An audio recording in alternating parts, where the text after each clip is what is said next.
Dan Carter, un joueur extraordinaire, un talent hors norme qui a marqué à tout jamais l'histoire du rugby. Et si l'on se penchait un peu plus sur son histoire, pour comprendre comment il est arrivé à de tels sommets. Allez, c'est parti pour plus de 15 ans de carrière. Dan Carter est né le 5 mars 1982 à Leiston et a vécu toute son enfance à Southbridge, un petit village à 40 km de Christchurch. Il découvre les All Blacks et le rugby à l'âge de 5 ans pendant la Coupe du Monde 1987, la première de l'histoire.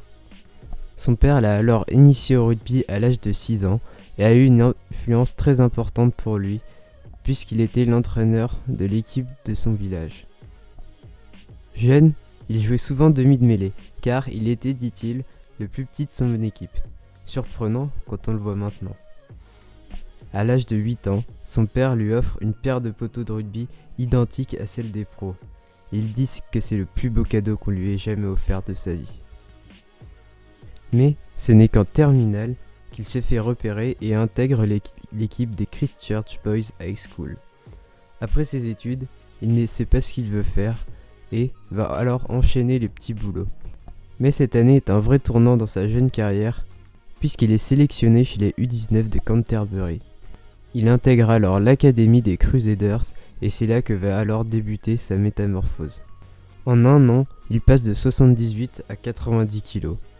Il intègre aussi cette année-là les U21 néo-zélandais avec des joueurs comme McAllister ou encore McIntyre. Malheureusement, c'est aussi à cette époque-là que va arriver l'épisode le plus terrifiant de sa vie. Avec les U21 néo-zélandais, il disputait un match en Afrique du Sud, au Cap. Et un soir, lorsqu'il était sorti avec ses coéquipiers pour faire la fête après un match, il se fait agresser pour lui voler son téléphone. Et un individu va alors pointer une arme à feu devant lui. Vous imaginez, s'il avait tiré, on n'aurait peut-être jamais connu ce joueur extraordinaire. Néanmoins, cette année-là, il va signer chez les Canterbury Crusaders et va alors débuter en tant que premier centre à côté du mythique Andrew Mehrtens. Dan Carter, à cette époque, était un joueur très solide physiquement, très fort au plaquage et avait vraiment une capacité à transpercer la défense adverse. Cette année-là, il dispute tous les matchs et explose aux yeux du grand public. Il va même sur certains matchs renvoyer Andrew Mehrtens sur le banc. Les Crusaders atteignent la finale du Super Rugby, mais butent face à une équipe des Blues au sommet avec des joueurs extraordinaires comme Gear, Spencer, Howell ou encore Joro Kosoko, Mills Muliana et même le jeune Kevin Mealamu.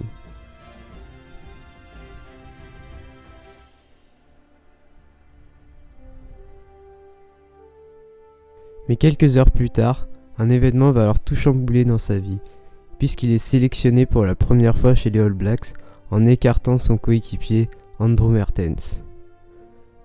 Néanmoins, il doit quand même faire face à une autre légende du rugby All Black, Carlos Spencer, qui était le titulaire du poste à l'époque.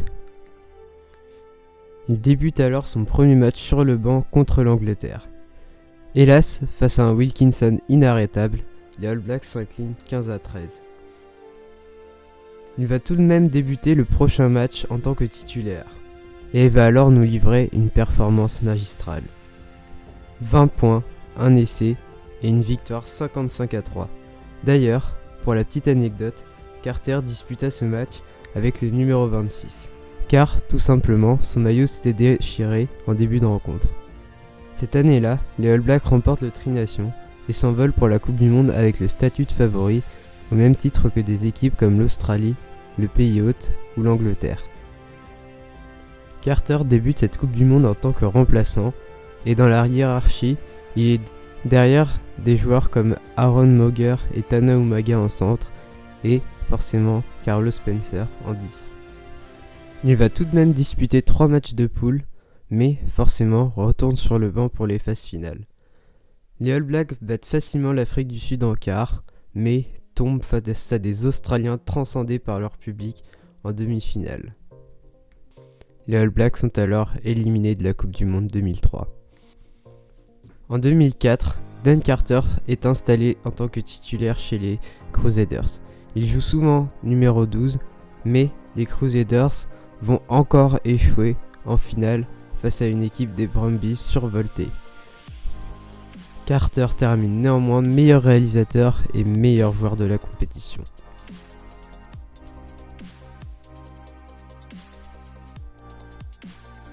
Mais un grand changement va alors se produire pour Dan Carter cette année-là, puisque le nouveau sélectionneur Graham Henry décide de l'installer définitivement au poste de numéro 10. Dan Carter s'éclate et semble alors devenir de plus en plus fort.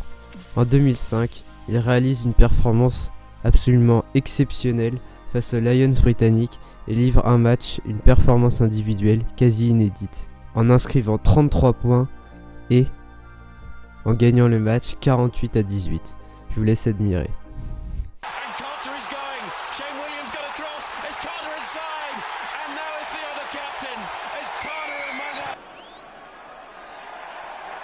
But the kicker has settled himself just after Wilkinson had got 3 points.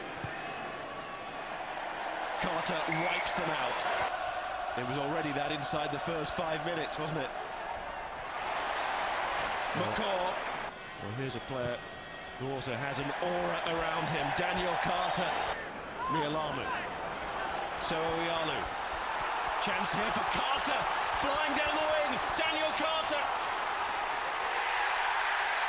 Be Grant Fox and also Gavin Hastings, who we watched in a Lions shirt, and now the world is one. But it's this number 10 who will be the star tonight. But it's still on, and Marshall's seen that it's on, and it's McDonald, it's Carter. They're already standing up, they're already celebrating.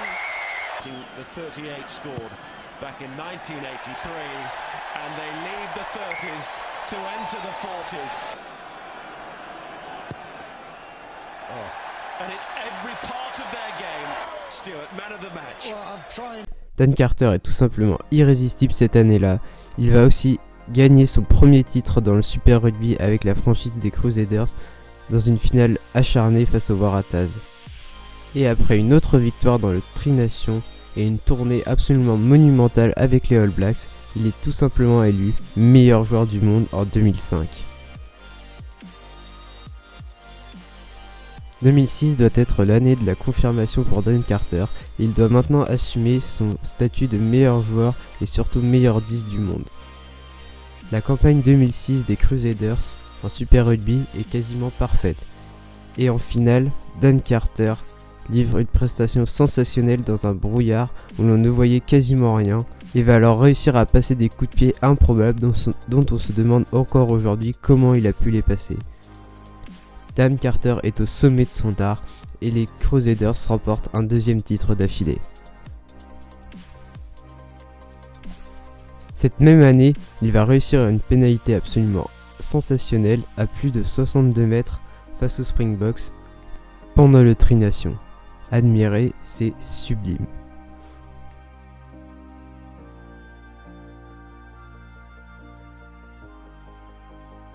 « 2007 est une année charnière pour Carter et les All Blacks, puisqu'après 4 échecs d'affilée en Coupe du Monde, les All Blacks n'ont tout simplement pas le droit à l'erreur. L'équipe des Crusaders est toutefois moins dominante en Super Rugby et leur aventure s'arrête en demi-finale face aux Bulls. Les Néo-Zélandais remportent tout de même le Tri-Nation, mais perdent un match face aux Australiens qui fera beaucoup parler. Mais là, la préparation pour la Coupe du Monde commence. La Nouvelle-Zélande domine facilement la phase de poule avec des scores fluff face à l'Écosse, le Portugal et l'Italie. Mais avant le dernier match contre la Roumanie, Dan Carter ressent une douleur au mollet qui l'empêche de disputer la rencontre. Néanmoins, il est tout de même quasiment remis pour le quart de finale contre la France. Après une première période plus trop propre de sa part, son mollet va alors le lâcher après le retour des vestiaires.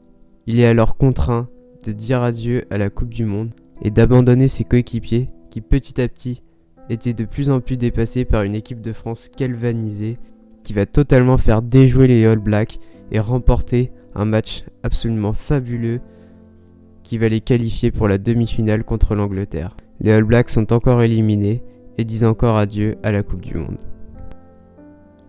la déception côté néo-zélandais est immense. Toutefois, après la Coupe du Monde, Dan Carter doit prendre une décision extrêmement importante pour la suite de sa carrière, puisqu'en effet, son contrat chez les Crusaders arrive à son terme.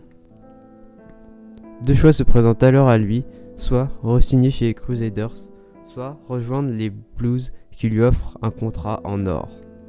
Finalement, il décide de rester et a fait le bon choix puisque cette année-là, les Crusaders sont quasi invincibles et vont gagner le Super Rugby et offrent un dernier titre à leur entraîneur emblématique, Robbie Deans.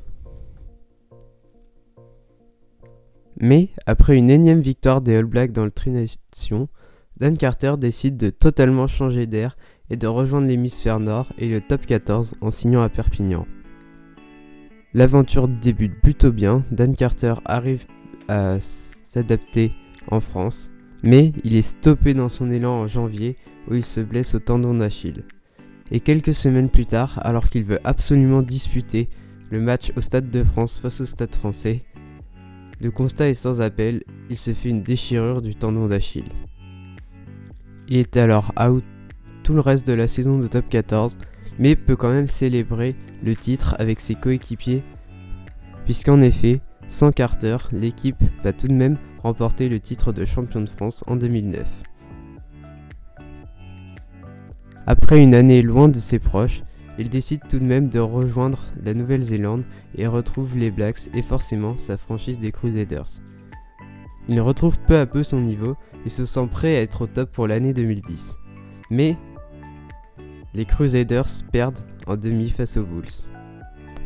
Les All Blacks remportent néanmoins le Tri-Nation 2010 et prennent leur revanche à la toute dernière rencontre face aux Sud-Africains qui les avaient privés du titre l'année précédente.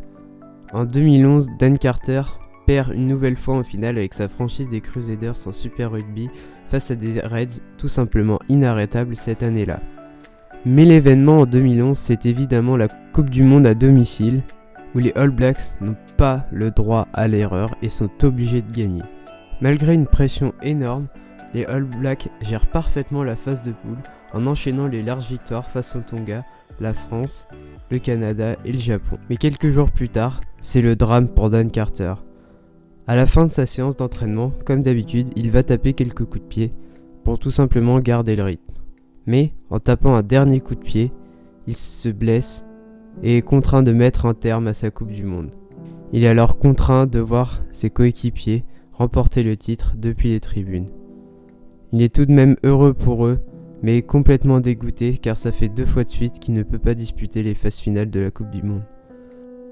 En 2012, il reprend la compétition.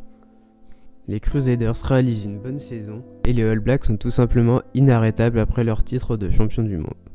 Dan Carter est phénoménal et est alors candidat au titre de meilleur joueur de l'année. Mais, encore une fois, en fin d'année, lors du dernier match de la tournée des All Blacks dans l'hémisphère nord, il se blesse face au Pays de Galles, ce qui ne l'empêche pas d'être élu meilleur joueur de l'année, mais c'est aussi le début d'une période extrêmement difficile pour le numéro 10 des All Blacks.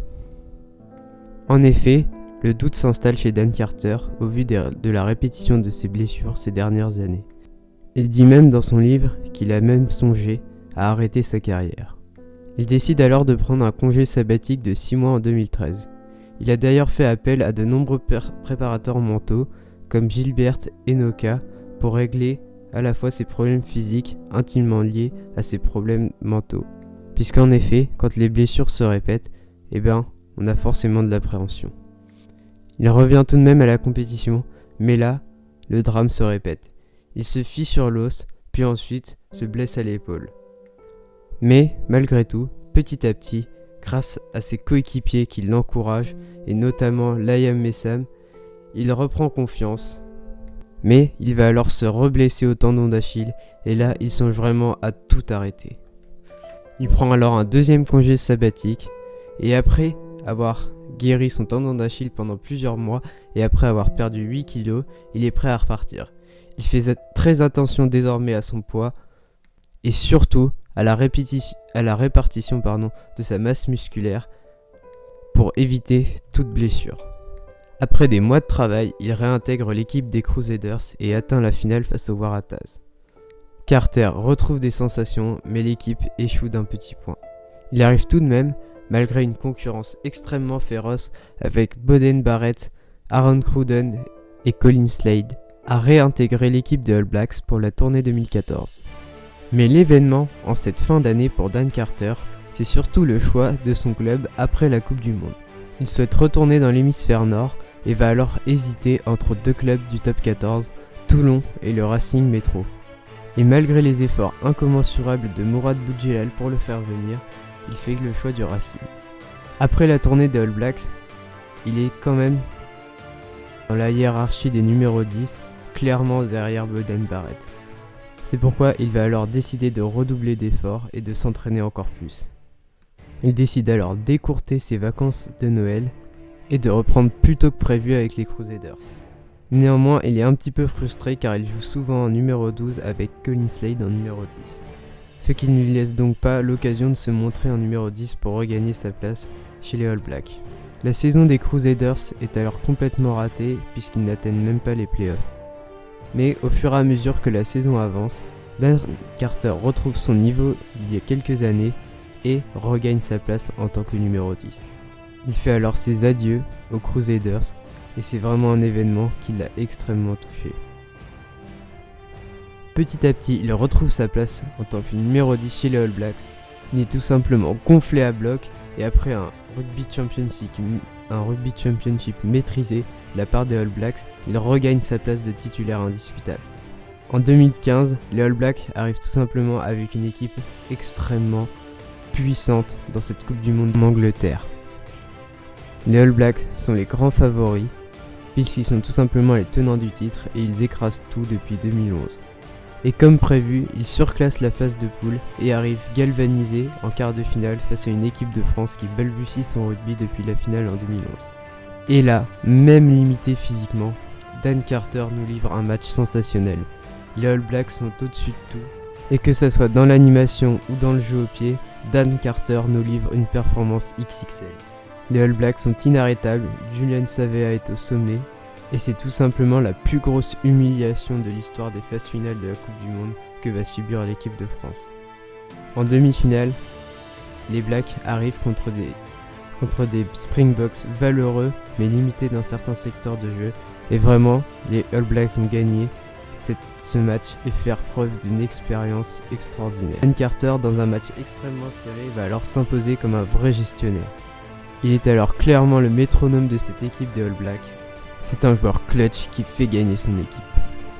En finale, les All Blacks sont clairement favoris face à des Australiens valeureux, mais qu'on sent quand même limité face à des All Blacks tout simplement impressionnants.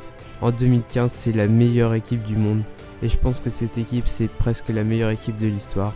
Et dans cette équipe, Dan Carter est rayonnant. Son jeu au pied, son animation, tout est parfait. Il livre une performance absolument magnifique avec à la clé un drop décisif en fin de match qui va clore le sort de la rencontre. Il peut alors célébrer son titre de champion du monde. Cette fois, les blessures ne l'ont pas empêché de jouer les phases finales. Il est heureux, soulagé, au sommet de son art, dans une équipe tout simplement légendaire.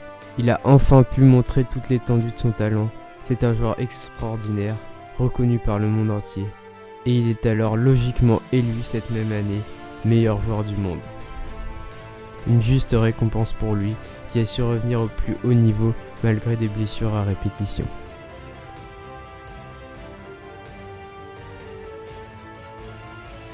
Après le triomphe des All Blacks en 2015, il met un terme comme prévu à sa carrière internationale et s'envole vers le Racing 92. Il est alors accueilli comme une star planétaire et tous ses matchs sont scrutés par les observateurs du rugby français. Sa première saison au Racing est très bonne. Avec le Racing, il se qualifie pour la finale de la Coupe d'Europe, mais malheureusement, le Racing tombe face à une équipe des Saracens largement au-dessus du Racing cette année-là. Toutefois, en top 14, le dénouement est bien plus heureux puisque dans une finale à 14 contre 15, le Racing réussit à renverser l'équipe de Toulon et remporte le bouclier de Brennus. C'est le deuxième dans la carrière de Dan Carter. La saison 2016-2017 est néanmoins plus compliquée et le Racing n'arrive pas à rééditer l'exploit de l'année précédente. Quant à sa dernière saison au Racing, elle est beaucoup plus compliquée, notamment due à des blessures, et Dan Carter dispute peu de matchs et voit son équipe échouer encore une fois en finale de la Coupe d'Europe face au Leinster.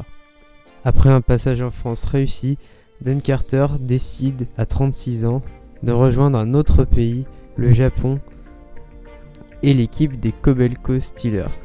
Et dès sa première année dans un championnat où on dispute que très peu de matchs, ce qui est parfait vu qu'il vieillit, il remporte le titre et offre à sa franchise son premier titre de son histoire. Et dans un championnat où il y a très peu de matchs, il décide de rempiler pour une saison pour encore s'offrir des beaux moments de rugby. Et à l'heure où je vous parle, son équipe est encore invaincue dans la Top League, le championnat japonais. Dan Carter est un joueur extraordinaire qui a marqué à tout jamais l'histoire du rugby. Son palmarès est tout simplement monstrueux et quasi unique dans ce sport. Partout où il est passé, il a absolument tout gagné, s'est toujours imposé et a toujours fait preuve de professionnalisme.